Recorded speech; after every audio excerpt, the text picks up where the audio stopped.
Ready to move in premium triplex villas at Bachupally APR projects. ఏందయ్యా ఇది, నేనెక్కడా చూడలా అంటూ ఈ డైలాగ్ వినే ఉంటారు కదా.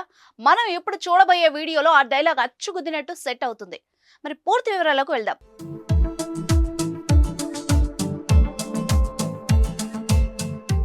ఆంధ్రప్రదేశ్ రాష్ట్రం నందిగామ టౌన్లోని ఓ సర్కిల్లో రాష్ట్ర ప్రభుత్వం సుందరీకరణ పనుల్లో భాగంగా ఏర్పాటు చేసిన ఫౌంటైన్ దగ్గర ఓ మహిళ బట్టలు ఉతుకుతోంది. అటుగా వెళ్తున్న ఓ ఉత్సాహుడికి ఈ దృశ్యం కంటపడింది. ఇంకేముంది, మనోడు వెంటనే సోషల్ మీడియాలో పోస్ట్ చేశాడు. అది చూసిన మన నెటిజన్లు ఊరుకుంటారా? తమదైన శైలిలో కమెంట్ల వర్షం కురిపిస్తున్నారు. నందిగామలో నీళ్లు కరువయ్యాయని ఒకరంటే, నందిగామ నారి అంటూ మరొకరు అన్నారు. పాపం ఇంట్లో నీళ్లు లేవేమో అని మరొకరు కమెంట్ చేశారు.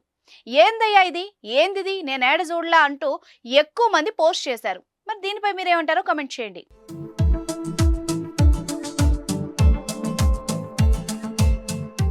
సుమన్ టీవీలో మీ పర్సనల్ అండ్ బిజినెస్ ప్రమోషన్స్ కోసం కింది నెంబర్కి కాంటాక్ట్ చేయండి.